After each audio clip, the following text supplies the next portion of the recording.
than that single test on that single day. Teachers and administrators and parents and others have just said, we just don't believe, and I think they're probably right, you cannot judge this school on that given day when you have other very positive things that are going on. You're still going to have annual assessments in reading and math, and you're still going to have to do very well on those well, let's those talk annual about that, assessments. because this is one criticism I hear frequently, and that is test, test, test, Right. and the teachers complain that they're having to teach the test rather than the subject. What can we do to relieve that? One of the things we want to do in the new legislation is to put up some money to help states develop better tests. Right now, you have many states use a very inexpensive, multiple choice, fill in the bubble exam. And what happens in many instances there, you teach right to that test. You sort of what they call drill and kill. It's expensive to develop a good test that tells you, can this student, do they fully comprehend what they're reading? Can they critically think? Can they construct the answer to a problem if they're given different parts of a solution, which tells you more about the full development of this child's education. We're saying to the states, and the states have asked for this, we'll partner with you to develop a better assessment, so then the teacher doesn't have to just drill and kill. They can develop other parts of that child's education. They can incorporate reading into history, mathematics into music, so to give them a broader curriculum. That's the goal. And I think it's going to, I think the reception has been pretty good. The governors are very interested in this. They've started some projects along this line. The other thing we want to do in a number of states is to make it, if you want to, when I go home, and I'm sure you've heard it, the employers say that high school graduates aren't ready for the workplace, and the colleges say they're not ready for the college classroom. Well, there's something wrong there. What we want to do again is provide some incentive for states to get employers, get the college community, working with local educators. What is the curriculum that we need in California or South Carolina or Illinois so that our high school graduates can have the choice? They can go to work and they're valuable to an employer, or they can go to college and they'll be able to pick up with college and not do, we now spend 30% of our time in the California college system teaching remedial mathematics and English. It doesn't make any sense. It's a hugely expensive way to do it. And so I think this will help make it fair, flexible, and with your help on the Budget Committee, better funded.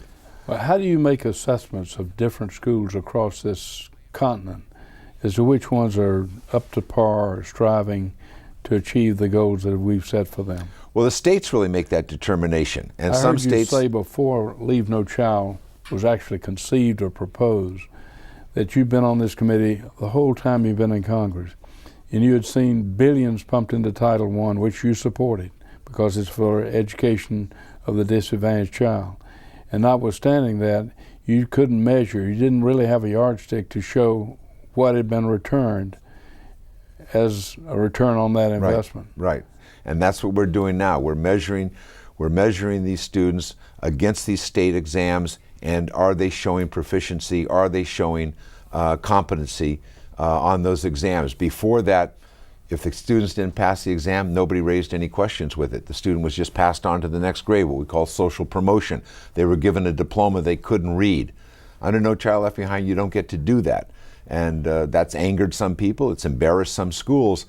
But why would we continue to pump in billions of dollars if we're not getting results for students and for their families in terms of the student learning to read, learning to understand mathematics, so that they can provide for themselves and participate in American society and the American economy? That's really the test of No Child Left Behind. Where does the President, the White House, and Secretary Spelling, where do they stand on the renewal and revision of Leave No Child Behind?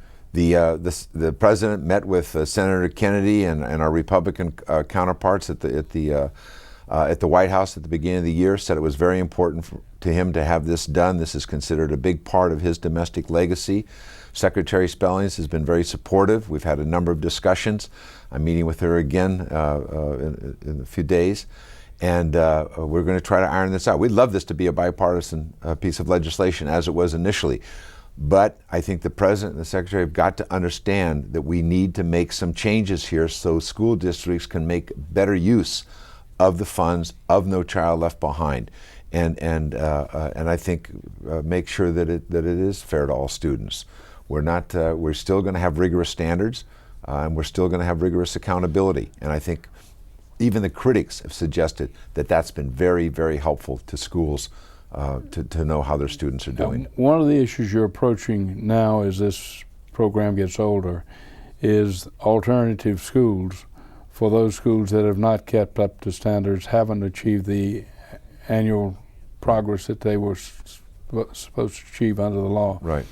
Can we expect to see vouchers as part of the solution? Is that going to be a bone of contention? I don't think so, John. I don't think vouchers really are. You know, the president said that vouchers, the issue really should be decided by the states. The states can make that determination. What we do, and what's happening in many states all across the country, is we're encouraging public charter schools to give school districts a way of experimenting with other ways of teaching students, or to make magnet schools, or to high-tech schools, magnet schools to attract students. We're also providing monies for students to be mentored, to have out-of-school tutoring if they're starting to fall behind. But I don't see that vouchers are going to be a big part of this debate. Once again, we're having trouble funding the public part of this system, as you know from the budget committee, and so I don't think that I'm sure there'll be an amendment or something, but I don't see it as a major part of the bill. What's the allocation to the Department of Education for 2008, fiscal 2008? You stumped me there. All right. You stumped me there. I think it's about $58 billion. Probably pretty close. That sounds. Let me show you this chart, which shows what we call Function 500. That's broadly based, all Right. education, job training included. As you can see, in 2006, the Congress then, under Republican control, proposed $78 billion. The Democratic Congress this year is proposing $80 billion. The 2008 budget resolution goes to $86 billion. Now this is job training, this is trade adjustment assistance, everything. In the broadest sense. Yeah. Is this feasible? Is it enough for education? Well, it's enough. Look, we inherited a sea of red ink from the previous Congresses, from the Republican-controlled Congresses, and you're committed, and I'm committed to pay as you go.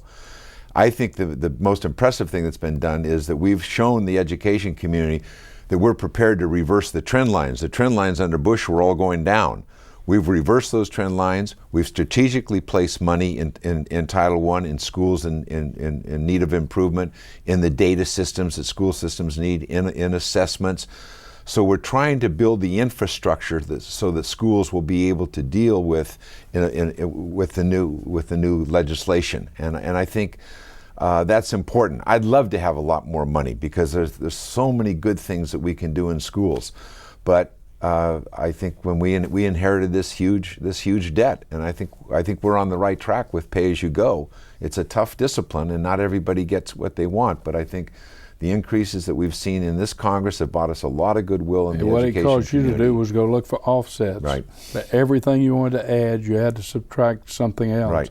And the bottom line was unaffected. We were still showing the same bottom line when you got through, which is red, but we're trying to put it back into black after these many years. Exactly. George, you've been awfully good. Thank you. And we wish you luck and success with No Child Left Behind, as well as the higher education bill. Thanks a million for being on the show. It was my pleasure. And thank you for tuning in. See you next month.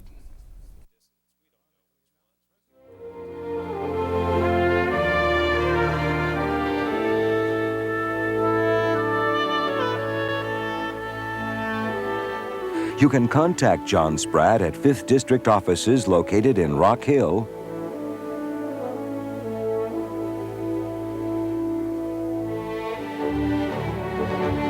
in Sumter,